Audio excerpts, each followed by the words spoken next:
So hello.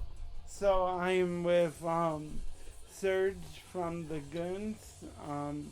So I'm gonna keep it kind of short because, well, but take as long as you want. Like, so please introduce yourself first. I'm Serge. I've been singing in a band called the Goons since about 95 or something, 94. We kind of stopped being real active in about 2006. We played a handful of shows since then. We really kind of called it quits at that time. But yeah, we've played a couple of reunion shows since then, and we're about to play at the Black Cat with the FUs and HR band, and it's gonna be fucking amazing. Next couple of weeks on the 21st. Good times to be had. Okay. I'm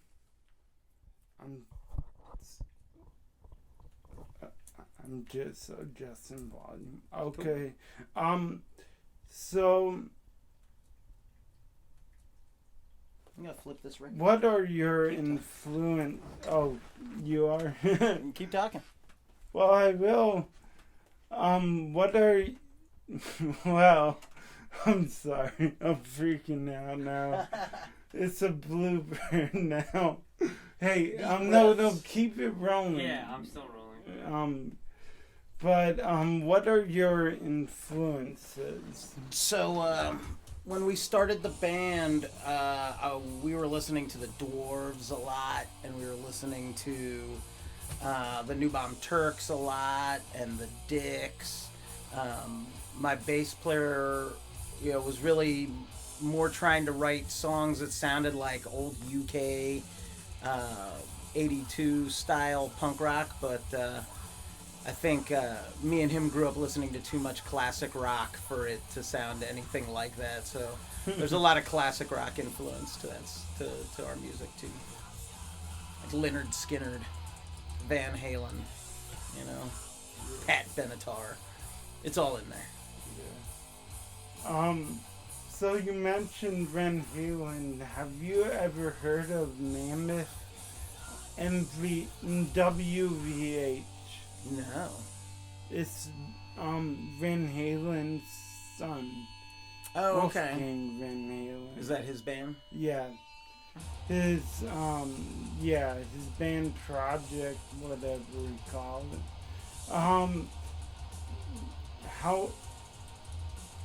So when we talked, you talked about NoFX. We did. And about signing autographs, like getting recognized as Fat Mike. Yeah. We played Warped Tour. I don't want to say it was like the first time we played Warped Tour. It was just a one show on the Ernie Ball stage. And we played to like a handful of people, and it was cool. We could say we played Warped Tour at that time, right? Whatever. But these two teenage girls came over and started talking to me. They thought I was Fat Mike, because I'm a fat guy and I had my hair charged out. And I laughed and let them think I was Fat Mike, and signed autographs for them, because pop their bubble and tell them I'm not Fat Mike now. Did you tell them? No, of course not. Why? Go try and sell that record I autographed as Serge Goon. And go for it. That would be awesome. I really was interested because they're an awesome band. However, it's just I think it's hard to even meet them. Probably. I think so. The only time I think is if you get punched in the stomach or kicked That you get by to meet. the vocalist, Oh. by Fat Mike. Is that how he picks out people in the crowd he wants to meet? He kicks I them in think the face? so. That's kind of weird. I think so. It's weird. And now he runs a punk rock museum in in Las Vegas. I met those guys once. We played. So there's some punk rock related movie that came out years and years and years ago, and we got asked to open the release night, I guess, at the AFI Theater in Silver Spring. And it was a huge party and just tons of people. But we met a couple of the folks from NoFX that night. Yeah. And we were completely obnoxious. So. Yeah. It was good.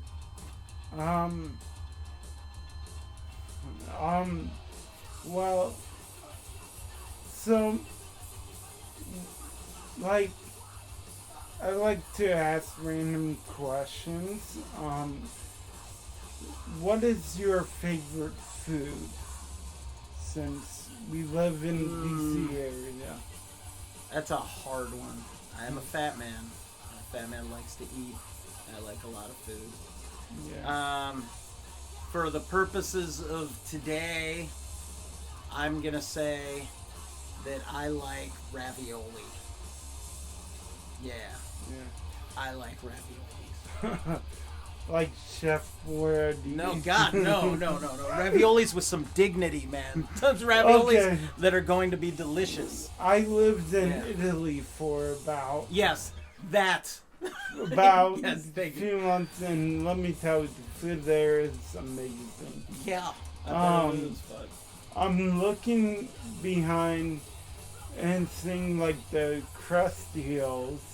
Yes. And I'm like, man, my friend who knows who you guys are is like gonna be super jealous because of the Crucio?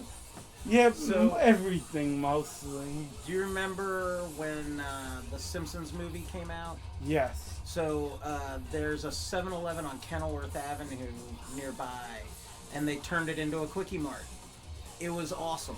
Like, the whole front of the place was, like, glossy and weird, like a cartoon. It had, like, life-size Simpsons outside and stuff.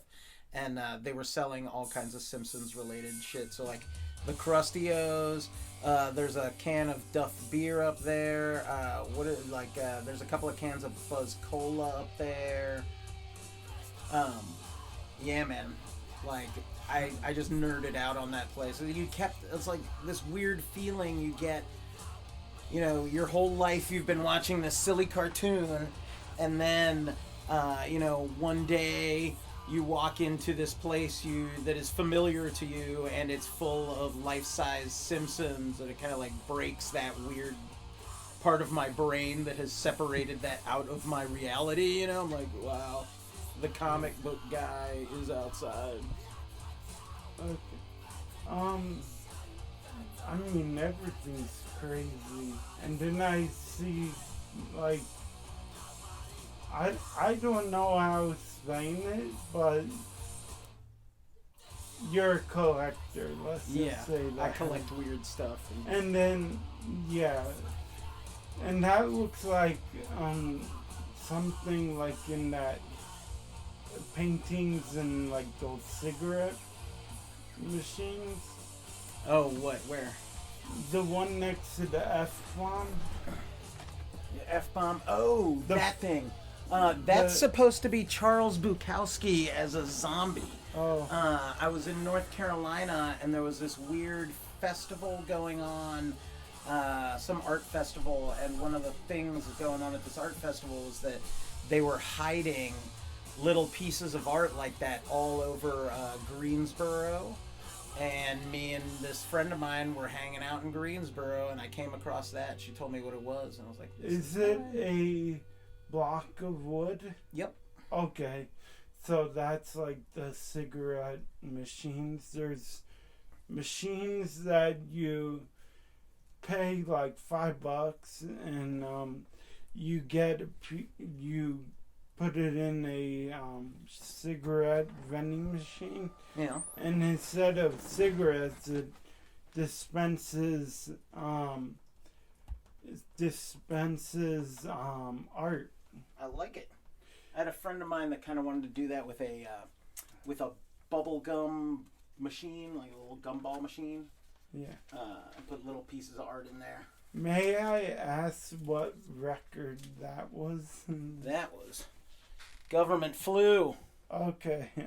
They are fantastic. They're from Poland. I saw them at Damage City Fest years cool. ago, and they blew my mind. I know the promoter guy, Chris Chris, and, yeah. and Nick used to do it with them too, right? Yeah, Nick, who's now in Brazil or. Yeah, he is in Brazil right now. He was in town. I was hoping he'd come out to the show at the end of the month, but he's not gonna make it. They don't like me.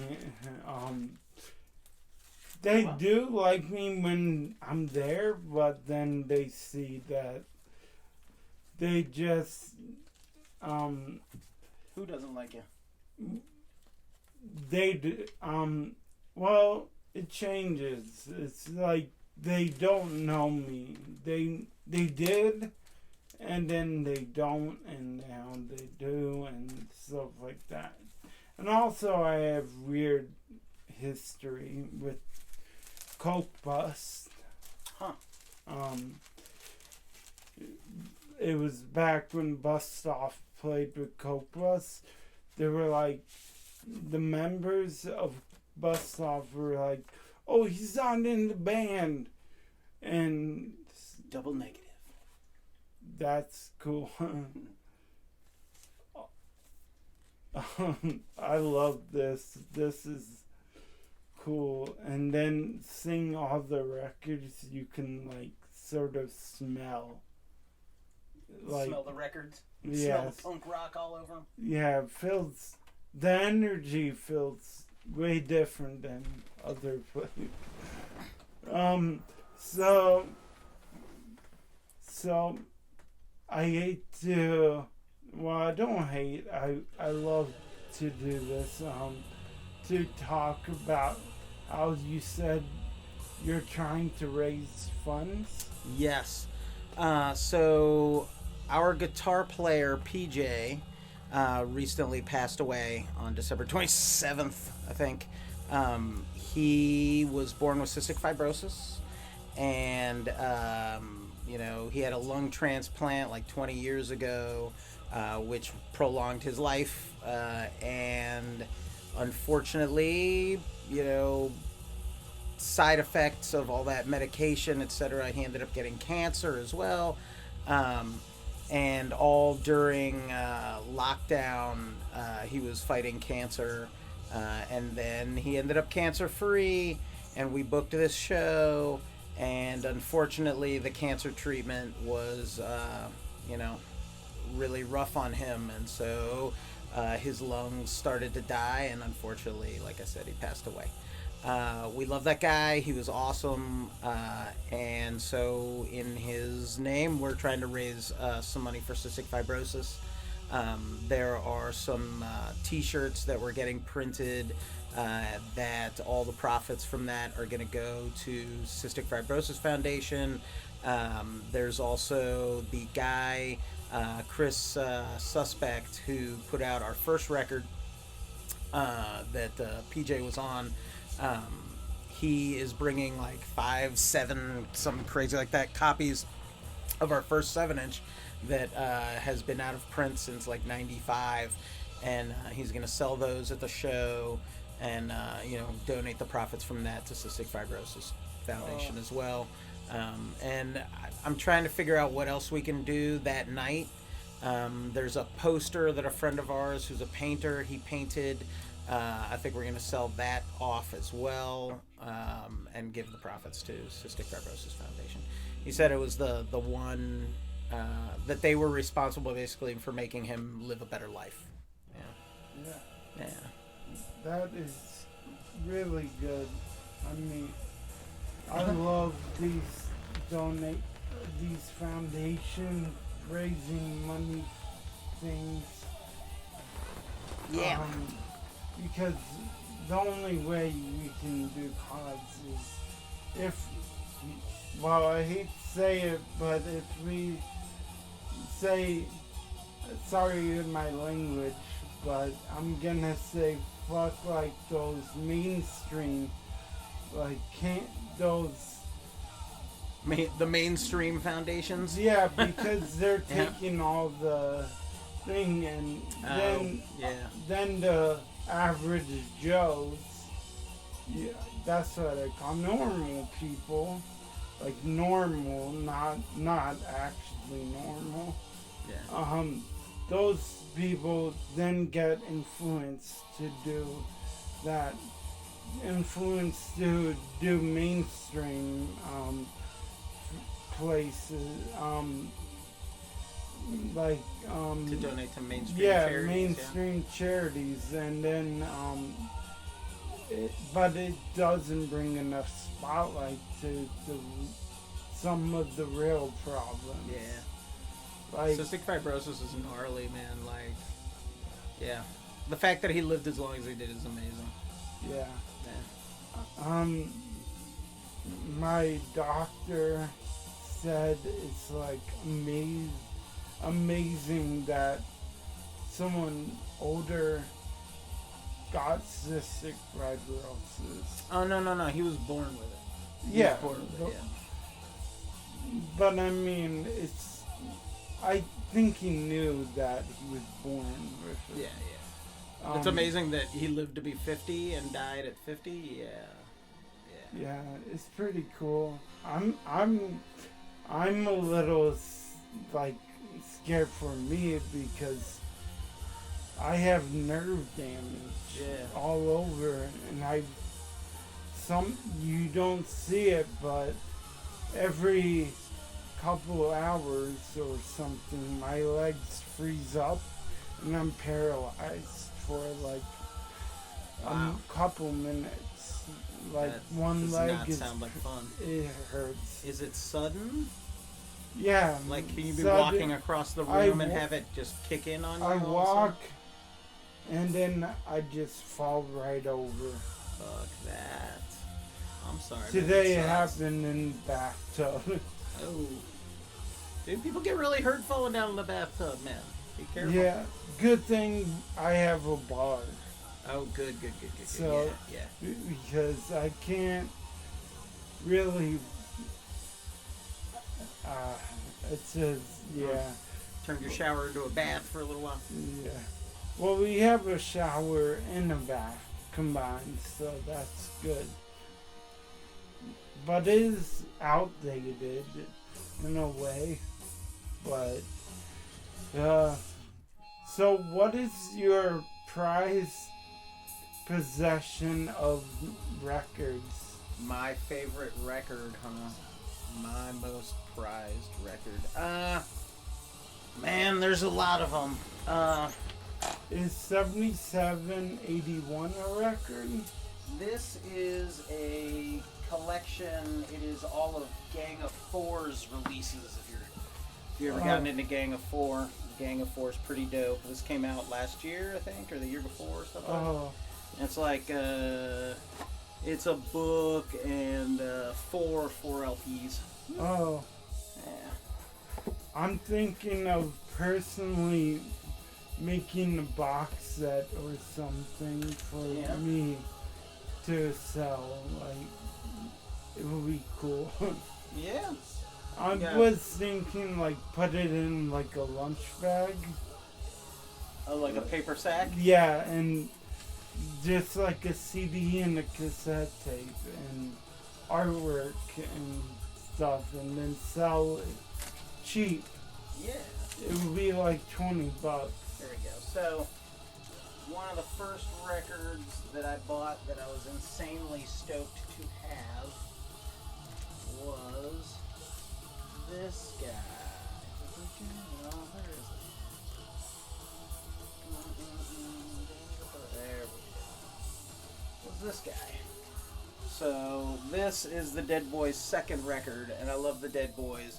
And when I got this record, I couldn't find it anywhere. And this friend of mine, this is a really sad thing, but really the best place to get records is from junkies because they sell them cheap. It's sad, but somebody's got to preserve this stuff, right? So yeah, the Dead Boys' second record is one of my prized possessions. A lot of people don't love it. I know they don't love it, but it was cool. Yeah. I'd say that and probably my My dwarves record. My blood, guts, and pussy.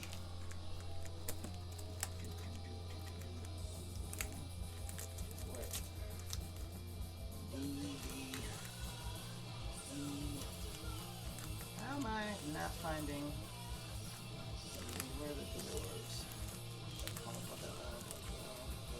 There we go. There we go. This record. I love this record. And it's not just because the cover is offensive and disgusting in all the best ways. This record is ripping. That is the coolest record. It is a... You know what? If you haven't heard this record, I'll put this record Okay. on. All right. I'll put this on. And then... what's another good one that I looked in here? Oh, I'll show you what I consider to be my absolute favorite record cover ever. By a band called Christian Death. What? They're I like saw the Cramps. yeah. How I know is CD Game Exchange has like the artist made the logo For the Cramps? Yeah, the Oh, cool. artist of the logo. So that's how I know. Have you never heard the Cramps? Oh no, I love the Cramps. Oh, okay. Good. I say you should. Everyone should. Where is Like my... all the, I'm gonna look back at every footage and see. You gotta look real close at every one of these records. Where is my Christian Death record? Oh my God. It has to be... There it is. Yes, okay. Whew. Best record cover ever. Yeah. I mean, there's so much to say about that. It's Jesus shooting dope. What else is there to say? Yeah. Well, that's cool. Quality right there. Fucking great record. We're gonna listen to the Dwarves right now because this Dwarves record is fantastic. Most of the songs are like less than a minute long, and they're all stupid and offensive and ridiculous. And I spent, the whole time I was at college listening to that record and to Monster Magnet. You ever get into Monster Magnet? Nope, I'm like new-ish to the scene. Okay. Well, Monster Magnet is they started in the late 80s, early 90s. They're like a stoner metal band. Yeah. Yeah.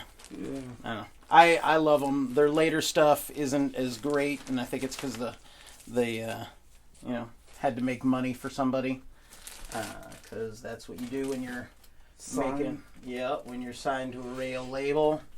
I hate that. However, there's a way to not make that happen, and that is to tell them To not sign to a major label. no, it's to record your own music is a great step, because the sound the producers they actually own the song. I think it all depends on your contract, but yeah, the producers end up with credit, and then they end up taking royalties and stuff, which is not awesome, but depends. Like, some of those producers, they earned that, There's a lot of bands out there who are not as awesome as you would be led to believe, and they need a producer to make that music, sellable. Yeah. This music scene might be different, but like in mainstream, the producers own the master recording. Fuck that. But for me, I make my own music, so therefore I own all of it. Yeah. Well, I mean, we made our own, and we had some, like on our first record, Kent Stax, who was the original drummer for Scream, and who played drums in the Suspects. He helped produce some tracks on that first record, and so did Brian Baker from Minor Threat and from Bad Religion. And yeah, they don't own anything. It's mine. Or ours. Well, I just thought of this. So I like this album. But have you? I'm curious. Have you ever played with Cop Stabber? No, we never got around to. Well, no, you know what? We did. I think we played with Cop Stabber once, and it wasn't the Goons either. I was in a band called Nervous Impulse for a little while. I heard think about we played, Nervous Impulse that was a long fun band. time ago. Yeah. But yeah, we played with Cop Stabber once, I think. They're I did a YouTube video of announcing the show while eating Captain Crunch. Okay. Of course you did. And they were like, give this guy a ticket. And sadly, I was in Florida for college, so I couldn't go. But I did that. And then later, Donald Trump's former lawyer, Ty Cobb, went to Cop Stabber's show. Oh, yeah, he did. I forgot about that. And got picked up by Washington Post Yep. and Stephen Colbert. Hilarious. I hope they sold some stuff off of And that. then now they're no longer a band. Yeah. But Dave's doing Luxury Teeth. Yeah. Yeah, they're going to play I'm the show on the ask- 20th. I'm gonna ask him to do an interview. Do it. He's a fun guy. I'm thinking, should I bring my equipment for the January 21st show? But I'm like, I could, but I also want to watch the show. But Yeah. I probably should because Adrian will be there. Yeah. Looking at your mini speaker, look, I forgot what it's called, but it's called like a mini boom. Yeah, man. Yep. I have one too. Dude, I have two, because you used to be able to run them in stereo. Yeah, Right? both there, Yeah, but for split the me it signal. never worked.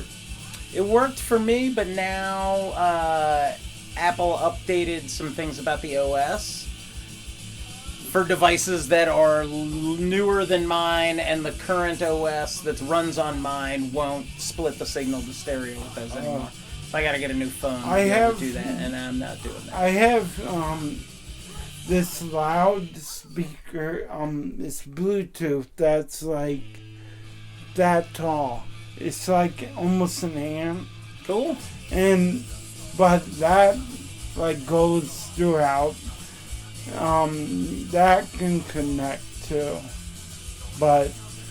And they're not expensive, but I paid like $130. Oh, that's nothing. Dude, I paid $50 a piece for those at the Apple store when they were For new. me, I paid like $100. For the one? Yeah.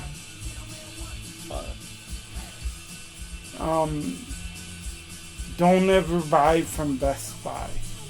Don't ever. Boycott Best Buy. You heard it here first. Yeah, well,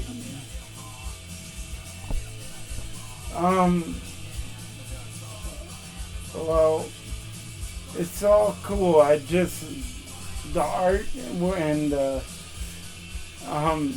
I totally forgot where some of these are from, but there's like a wide variety if you don't see. Yeah. My, So I used to work at Tower Records, and so a lot of these weird toys came from working at Tower Records. oh, cool. Yeah. And now I don't even know where I would go to find stuff like this. I don't know. Alliance Comics and Silver Spring has a lot of weird stuff, but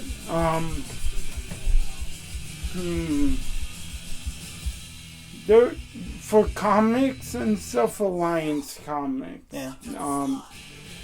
But they're well. I have a house, beach house in Delaware, Nice. in Bethany Beach, which is like right above Ocean City. Mm-hmm.